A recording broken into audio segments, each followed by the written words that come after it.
Hi. So I'm going to introduce our next speaker to you now. His name is Brian Greedy, and Brian is a Perth-based professional business presenter. He's a past winner of the Meeting Industry's Speaker of the Year. He delivers practical, proven, creative business and professional development ideas with humour, style and flair. His very practical how-to philosophy draws from over 30 years successful business experience in accounting, marketing and management. He developed a highly successful retail and distribution business from commencement to a staff of 70 and a multi-million-dollar annual turnover. Brian's clients include many of Australia's top 100 companies, including commerce, resources, industry, government and professional groups. Each year he delivers speeches, seminars and workshops in all states and internationally. Professionalism plus raising the bar, Brian Greedy.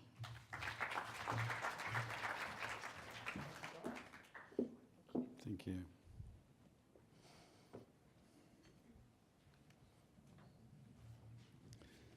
Well, it's fantastic to be here and to see an exhibition like this in Perth. I think this is incredibly good and incredibly important. Do you know, it's interesting to find out what kind of audience we have. I think this will work.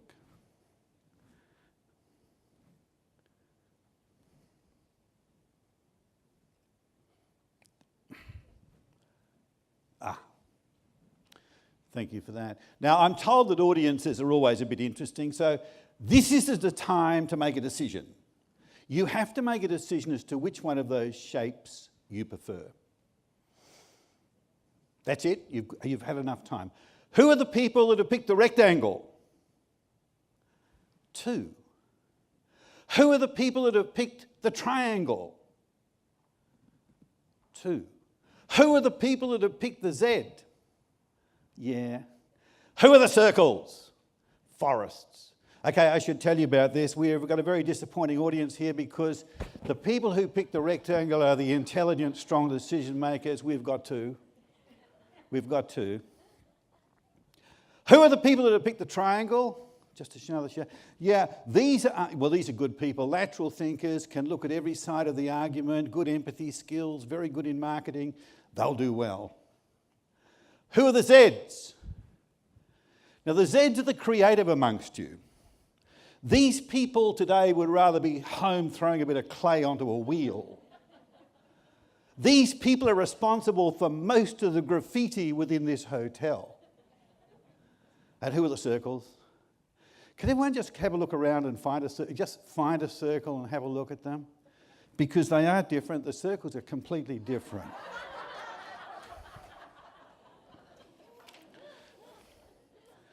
Now that says you can do some prediction about audiences. 40% of every audience will pick a circle. So we're about right there. Today I want to talk about professionalism, what it means, etc. Now I do a lot of coaching in public speaking, and one of the big problems is people try to do too much. Have you ever noticed that? People try to do too much. So what I've done is kind of extracted 6 key ideas, which aren't generally the best, all of them, but there's 6 that we can work with today. And so the first one I'd like to talk about is, having a personal brand. First of all, you know, all kinds of people can be professionals. We tend to think that there are people in commerce or there are people who are in a kind of an industrial situation or maybe academics, but everyone can be a professional by being just good at what you do. Some people have got an MBA. Some people have got a PhD. Some people have got a Bachelor of Science. But if they succeed, they're all got something else called a GOOD. So what are the things we need to think about if we want to progress our career? And we're going backwards here. Yeah. The first one I'd like to give you is having a personal brand. Now, people don't think about having a personal brand, but everyone has a personal brand. The minute you walk into a room, you're making a statement about your personal brand. The minute you open your mouth, you're making a statement about your personal brand. Now, in business, we're very careful about developing the brand of the business. And that's very significant. Because to succeed in business, you've got to be special and different. And if people come to me and say, I'd like to start a small business or a business, I'd say, what are you going to do that's different? Unless they can answer that question, I generally counsel them against the idea. Special and different. There are far too many Me Too businesses in this society. It's no coincidence that when I started speaking back in 1980s, I was only 4, 1980s, 50% of all businesses registered didn't last 2 years. 80% didn't last 5. 91% had gone in 10. Now, they may have sold out. They may have said, this is too hard. I'll go back to being a whatever I was. What do you think it is in 2018? Anyone got any questions? Anyone got any thoughts? Has it changed? No. Despite all my endeavours, over a good period of time, the answer's no. The ones that are going to succeed are the ones who say, I've got to be different, got to be special. And I recently did some work on the Gold Coast, and there was a kennel up there who wanted to be special and different. So what do? When you registered your dog, they sent you emails and nice coloured photos of the dog while you're away saying, having a fantastic time here. And also, if you have a look on Thursday afternoon at 4:20, I'll be on webcam. Would you talk about that kennel? Could you possibly create positive gossip about that kennel? That's the question. So we need to do this in our own personal existence and our own business activities, and if we want to succeed in anything, in being good at things. Now, Seth Godin made a great statement that said, in a busy marketplace, not standing out is the same as being invisible. And he wrote the book about the purple cow. And that's what we've got to look for, is the purple cow and to be different. How do we make it different? Well, of course, what happens is people build away concepts about folk all the time. Yeah, you start with an open balance sheet. Your clients have got an open balance sheet about your business. Your boss has got an open balance sheet about you. And then they file away bits of information like a debit and credit. I mean, for example, you've probably got good technical skills because that's how you got the job. You actually arrive on time and that's a plus, but you're not exactly politically aware and you can say some dumb things. But there's a fair chance you'll bring business. And I did some work with a legal firm recently and I said, so what is the major factor you're looking for when you're employing people? They can take anyone they like, really, in legals. They said, we look at them, Brian, we want them to be technically good, but another question is, can they create business for us? Are they likely to be able to maintain business for us? And so it goes. Debits and credits go into your account all the time. You do some good stuff. You speak in public and it's dreadful. You're far too technical. And then some other things. Well, gee, it looks all the debits are coming in here, aren't they? You're a bit short-tempered, but your presentation is good, a personal presentation, and so it goes. Until you eventually arrive with either ill will or goodwill. Now, it's easy to talk about this in a business. The question in business for professionals is, where does our business stand in the hearts and minds of our client base and each individual client? Being special and different says, for a legal firm that I do some work for, they write a newsletter to their clients and still do. But they write a special one for one bank. That bank does not know it's written for them. But that's the purpose of that because that bank is so important to them. In fact, it's fairly likely 80% of your money is going to come from 20% of your clients. We know that. 80% of your problems come from 20% of your staff, etc. And so it is that we need to be special and different. Now, the next one is we need to seek new knowledge and take action. Well, processionary caterpillars, experiment with processionary caterpillars, flower pot, rim, complete circle of caterpillars, scientific experiment. They snuggle in head to tail because that's what they've always done, that's the routine, that's the habit, but they don't change and they go round and round for 3 days and fall off in utter exhaustion. There's lots of people in business doing the same thing. There's lots of companies doing the same thing over and over. So we need to change that.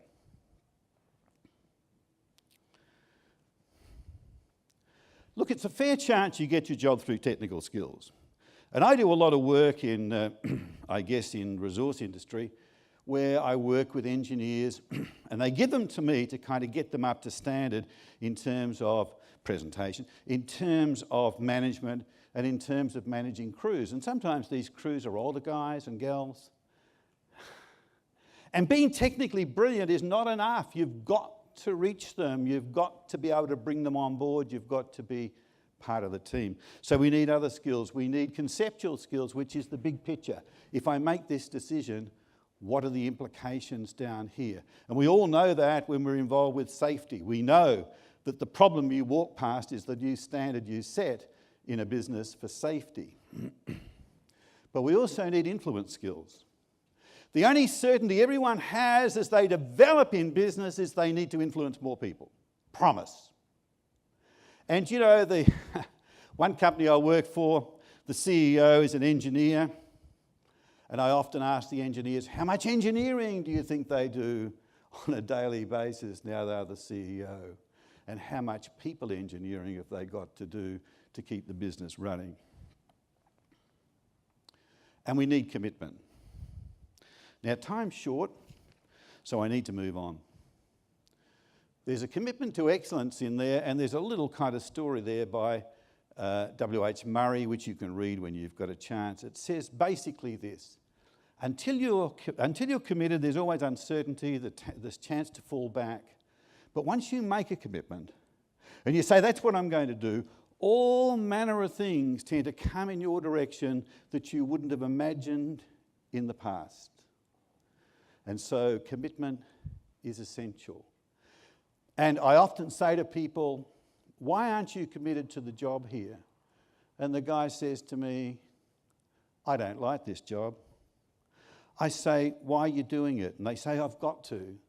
Oh, you're earning $150,000 a year. Yeah, but I've got 3 kids at private school. I've got 3 wives, and I've got 5 investment property. All this kind of stuff. And I say, but they're all choices.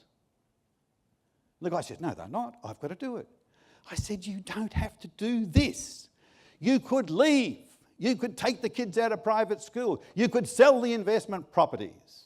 You are exercising a choice. And they look at you as though you're crazy. But they are. So if you've got a job you don't like, change it. If you don't want to change it, change how you look at it. No other advice. If you don't like it, change it. If you don't want to change it, change how you look at it. Well, the next thing we need to talk about is emotional intelligence. And emotional intelligence is that wonderful ingredient. You know, IQ tends to be fixed. Emotional intelligence, we grow. Fortune 500 companies in the States say that emotional intelligence is about 2/3 of success, and intelligence is about 1/3. Who's worked for people who have been experts in their field, technically brilliant, hopeless managers? They seem to be all the circles. I don't know about that. Okay, well, we could spend some time here. I'll just very quickly put this up. Emotional intelligence, it's all in the book, so I won't read this out. I'll just let it go. And we need empathy, which is understanding other viewpoints. I thought I'd put this up about the concept of measuring potential. Now, this is a guy playing in the underground, the subway in Washington, playing on a $5 million Stradivarius, paying some of the most brilliant Bach that you can imagine, some of the most intricate, for an hour. No one stopped apart from a few kids. Parents said, come on, you can't have, he was dressed in a cap. $30. The previous night he had filled the concert hall with an average seat price of $250.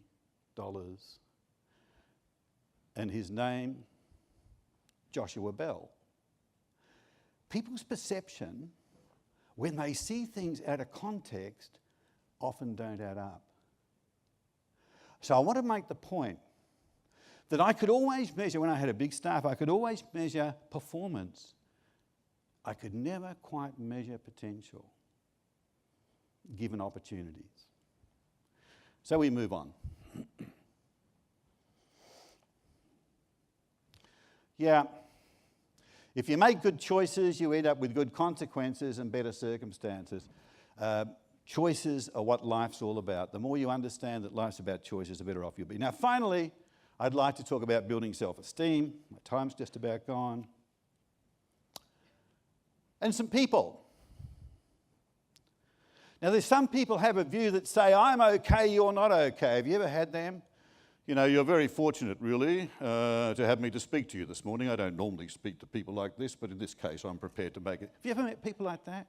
They don't exactly say it like that, but it's there. I did a job in Melbourne recently where I really got it. There's 300 people going to a half-day conference, set up like this in a room. I was there the night before. I go down, I say to the guy who's setting it up, he's wearing a bow tie, he's part of the image of the hotel. I said, you've done well, this is good, great. Oh, hang on. Look, I wouldn't use this microphone, big microphone. I need a lapel. And he says, not according to me, you don't. I said, well, I would have sent an email through with it on. He said, oh, no, I'm not. I wish people would make up their mind. I said, but I sent the email. He said, well, it's those turkeys up at functions that stuff it up. I said, well, what do I do?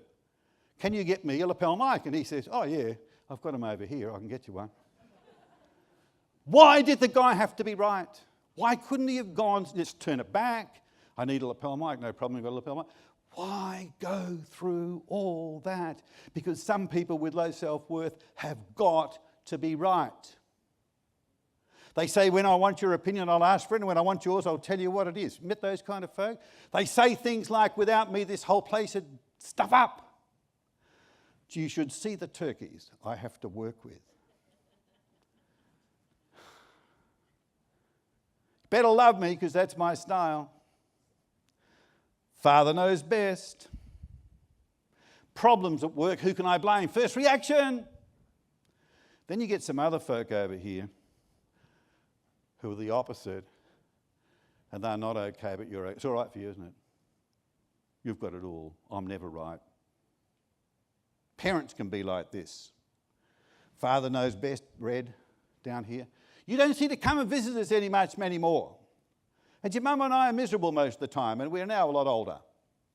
And when you do visit, it'd be nice if you're miserable as well. It'd be good, because it would make us feel good. You say, why are you like this? The guy says, born loser. Now, one of my privileges, I work for some not-for-profit people with management of handicapped people. And I can't see too many born losers amongst the people with handicaps even. So this is low self-esteem. This is, I'm not okay, but you've got it all. Question, could I be both of those in the one day? Could you work with people who are like that in the one day? My reaction to customers is different to my reaction to staff. Question, is it a choice? For most people, is it a choice? And I'll let you think about that a bit. Of course, it could get worse. You could have, and when there's a problem with the yellow box, the guy's got to do it all. You guys go, I'll have to stay home. I'll have to stay here. and the yellow box is the green box worth. This is terrible. Somebody comes in, I think the service here is pathetic. And this person says, I know, and it's going to get worse.